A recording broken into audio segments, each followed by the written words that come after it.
नमस्कार दोस्तों, मैं हूं मनोज सोनी और आप देख रहे हैं एमवी इंडिया टीवी चैनल। देश भर के स्कूलों में जहां एक ओर सरकार द्वारा बच्चों की ऑनलाइन पढ़ाई कराई जा रही, वहीं दूसरी ओर प्रदेश में कई गरीब परिवार ऐसे भी हैं जिनके पास ना तो बेहतर मोबाइल है, ना ही रिचार्ज कराने के पैसे। ऑनलाइन पढ़ाई करने के लिए संसाधनों की जरूरत होती है, वो भी उनके पास नहीं है। प्रदेश स्तर पर संसाधन ना होने की वजह से इससे कई बच्चे वंचित हो रहे हैं। इसी बीच गोंडा से एक अच्छी खबर भी आई है। दोस्तों, अभी तक आपने चैनल को सब्सक्राइब नहीं किया है तो कर दें और इस वीडियो को अधिक से अधिक लोगों तक शेयर करें ताकि नीरज तिवारी जैसे कुछ लोग आगे आएं और गरीब लोगों की मदद करें। नीरज तिवारी पेशे से कंप्यूटर शिक्षक हैं, जिन्होंने अपने क्षेत्र के गरीब बच्चों की ऑनलाइन पढ़ाई करवाने के लिए सभी संसाधन निःशुल्क व्यवस्था करा रहे हैं।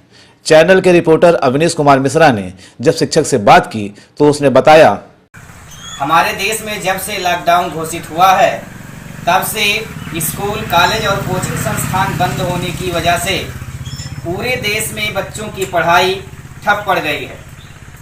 हालांकि इस बीच में सरकार के द्वारा ऑनलाइन क्लास चलाने के निर्देश दिए गए हैं, परंतु ग्रामीण क्षेत्रों में कई गरीब परिवारों के पास कंप्यूटर भी नहीं है, ना उनके पास एंड्रॉयड मोबाइल फ़ोन ही है। ऐसे में वो बच्चे जिनके घर में कंप्यूटर, लैपटॉप आदि संसाधन उपस्थित नहीं हैं, वह ऑनलाइन पढ़ाई से वंचित रह जा रहे हैं। इसी बीच जब हमने जिले में ऐसे गरीब परिवारों की समस्याओं को जानने की कोशिश की तो जिले के छपिया ब्लॉक के अंतर्गत ग्राम सभा परसा तिवारी में हमें एक ऐसे व्यक्ति से मुलाकात हुई जिनकी प्रशंसा पूरे ब्लॉक में बड़ी तीव्र गति से फैल रही थी। इनकी खासियत ये है कि ये कंप्यूटर अध्यापक हैं और ये घर घर जाकर के बच्चों को निःशुल्क शिक्षा प्रदान करने की कोशिश कर रहे हैं आज लगातार 5 वर्षों से। आइए हम इनसे जानने की कोशिश करते हैं कि इनके शिक्षा देने का उद्देश्य क्या है, कैसे ये शिक्षा देते हैं। हमारे साथ उपस्थित हैं नीरज तिवारी जी।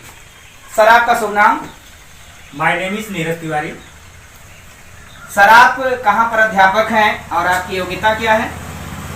मैं सर्वधाम इंटर कॉलेज गुड़गांव गोंडा में अध्यापक हूं और मेरी योग्यता PGDCA MA कंप्यूटर साइंस से है। जी सर, आप इस क्षेत्र के बच्चों को किस प्रकार ऑनलाइन पढ़ाई के लिए प्रेरित करते हैं, किस प्रकार आप कंप्यूटर शिक्षा देने की कोशिश करते हैं, थोड़ा सा बताने की कोशिश करें। पहले मैं बच्चों को गांव-गांव में जाकर बच्चों को कंप्यूटर के बारे में जानकारी देता था, लेकिन जब से लॉकडाउन हुआ है तब से मैं बच्चों को ऑनलाइन व्यवस्था के माध्यम से मैं बच्चों को जानकारी देता हूं और जिन बच्चों को कोई भी समस्याएं होती हैं वो मुझसे संपर्क करते हैं, मेरे घर पे आते हैं पास पड़ोस के। सर, क्या आप जो शिक्षा प्रदान करते हैं गरीब बच्चों को, उसके बदले में आप कुछ शुल्क भी लेते हैं बच्चों से? बिल्कुल नहीं, मैं बच्चों से शुल्क कुछ नहीं लेता हूँ, निःशुल्क है। जी बिल्कुल।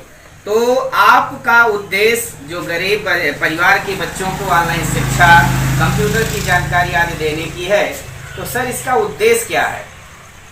उद्देश्य मेरा ये है क्योंकि ये जो इलाका है यानी कि जो ग्रामीण क्षेत्र है, यहाँ पर जो बच्चे हैं ये कंप्यूटर में बहुत कम जानकारी रखते थे और मैंने इसको देखा कि जो जानकारी रखते थे बहुत सारी संकटों में ये काम करने के लिए जाते थे तो वो स्पष्ट रूप से काम नहीं कर पाते थे और हमारा प्रयास यही रहा कि बच्चों को अच्छी सी अच्छी व्यवस्था, अच्छी सी अच्छे ऑनलाइन के माध्यम से और मौखिक रूप से जाकर बताना और ताकि ऐसे जैसे आज लॉकडाउन है, लॉकडाउन में बहुत बच्चे ऐसे हैं कि जो कंप्यूटर का नॉलेज नहीं रखते हैं और उनको ऑनलाइन पढ़ाई करने में अव्यवस्था होती है और उस ऑनलाइन पढ़ाई के दौरान वो ऑनलाइन पढ़ाई से वंचित रह जाते हैं।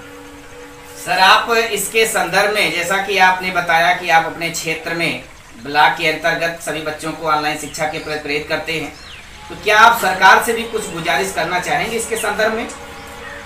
जी हाँ, मैं सरकार से यही गुजारिश करना चाहूँगा कि जो गरीब बच्चे हैं उन पर कंप्यूटर में विशेष ध्यान दिया जाए, ताकि कभी कोई भी संकट पड़े तो उस संकट से वो निपटने में निपुण हो सके और उन्हें अच्छी से अच्छा जानकारी हो सके, विषम परिस्थितियों में उसका सामना कर सके। जी बिल्कुल, सरकार को भी इनकी गुजारिश पर ध्यान देने की आवश्यकता है, क्योंकि यदि आज के कुछ समय पहले गांव क्षेत्रों में बच्चों को कंप्यूटर पढ़ाई, ऑनलाइन शिक्षा के प्रति जागरूक किया गया होता, या कुछ दिन पहले ही इन लोगों को Android mobile phone, laptop, computer आदि की व्यवस्था कराई गई होती, तो इस संकट की घड़ी में जब विद्यालय से ऑनलाइन क्लास चलाए जाते हैं तो इसमें इनको पढ़ाई से वंचित ना रहना पड़ता। आइए गुरुजी के पास कुछ बच्चे भी उपस्थित हैं, इनसे जानने की कोशिश करते हैं कि लॉकडाउन के समय जब पूरा देश अपने घरों में बंद है तो फिर ये किस कारणवश यहाँ पर उपस्थित है। भैया आपका शुभ नाम क्या है? मोहित कुमार गुप्ता। मोहित कुमार गुप्ता, आप यहाँ पर किस लिए आते हैं? हम यहाँ पे कंप्यूटर के नॉलेज के लिए आते हैं, क्योंकि हमारे पास घर पे एंड्रॉयड फ़ोन भी नहीं है, कंप्यूटर भी नहीं है, तो इसीलिए हमको कंप्यूटर में जानकारी के लिए समस्या उत्पन्न होती है। जी बिल्कुल, तो आप गुरुजी के द्वारा आपको कौन कौन सी शिक्षा कराई जाती है? यहाँ पे हमको इस समय तो हम SSC के लिए आ रहे हैं, वैसे तो सर के पास टैली हो गया और ADC हो गया, बहुत कुछ यहाँ पे सिखाया जाता है। तो सर के कंप्यूटर, लैपटॉप के माध्यम से आप अपने विद्यालय द्वारा पढ़ाई गई ऑनलाइन की पढ़ाई भी करते हैं? हाँ, ऑनलाइन पढ़ाई करते हैं और फिर उसके बाद में जो हमको जो समस्या होती है उनके सर के घर पे आते हैं। जी बिल्कुल, तो आप लोग यहीं पड़ोस के ही? यस। अच्छा हाँ। तो आपका नाम क्या भैया? मेरा नाम पंकज गुप्ता है। सर के द्वारा जो शिक्षा आप लोगों को दी जा रही है, इसके बदले में कुछ शुल्क भी आपसे लिया जाता है? सर आज तक कोई शुल्क नहीं लिया गया, लगभग हम 5 वर्ष से यहाँ पढ़ रहे हैं, आज तक यहाँ पर कोई शुल्क नहीं लिया है। जी बिल्कुल, तो भैया आप यहाँ पड़ोस के रहने वाले हैं? हाँ, हम यहाँ पड़ोस के ही रहने वाले हैं। तो आप लोगों के पास ऐसी क्या समस्या हुई कि लॉकडाउन में जब पूरा देश अपने घरों में बंद है तो आप यहाँ सर के पास पढ़ने आते हैं? कोई समस्या है? सर ना मोबाइल है ना लैपटॉप है, कुछ भी नहीं, तो कैसे पढ़ पाएंगे ऑनलाइन? तो आप लोग अपने स्कूल की से जो ऑनलाइन पढ़ाई कराई है उससे वंचित हैं? हाँ। यहाँ पर हमारे साथ कुछ लड़कियां भी उपस्थित हैं, छोटी छोटी बच्चियां। आइए हम इनसे भी जानकारी लेते हैं कि क्या इनके विद्यालय में जो ऑनलाइन पढ़ाई कराई जा रही है, क्या उसको ये पढ़ाई कर पा रही हैं या नहीं कर पा रही हैं। बेटा आपका नाम क्या है? नव्या तिवारी। आपकी स्कूल से ऑनलाइन पढ़ाई कराई जाती है? जी, तो आप ऑनलाइन पढ़ाई कर पाती हैं? क्यों? आपके घर पे लैपटॉप, मोबाइल है या नहीं? नहीं है, तो इसके मतलब आप लोग स्कूल द्वारा जो ऑनलाइन पढ़ाई कराई जाती है उसको पढ़ाई नहीं कर पा रहे हैं। जी बिल्कुल, आप देख सकते हैं कि यहाँ पर किस प्रकार बच्चे गुरुजी के लैपटॉप से और मोबाइल से शिक्षा ग्रहण करने की कोशिश करते हैं, वैसे इनके विद्यालय से ऑनलाइन पढ़ाई कराई जा रही है। लेकिन ये सारे बच्चे यहाँ पर मजबूर हैं आने के लिए, क्योंकि इनके यहाँ लैपटॉप, मोबाइल आदि की व्यवस्था नहीं है। इसलिए हम भी सरकार से गुजारिश करने की कोशिश करेंगे कि नीरज तिवारी जी के इस गुजारिश पर ध्यान दिया जाए, क्योंकि अगर आज के कुछ दिन पहले इनके बातों पर या इनके जैसे कार्य किए गए होते तो आज हमारे देश के अंदर गरीब परिवारों के बच्चों को ऑनलाइन पढ़ाई से वंचित ना रहना पड़ता। कैमरामैन कृष्णा के साथ Awanish Kumar Mishra, MB India TV, Gonda. दोस्तों, अगर आपको ये वीडियो अच्छा लगा हो तो उसे अधिक से अधिक लोगों तक शेयर करें। अगर आपने सब्सक्राइब नहीं किया है तो सब्सक्राइब करें, ताकि ऐसे कई वीडियो जिन पर हमारी टीम मेहनत करती है उनका हौसला अफजाई होता रहे।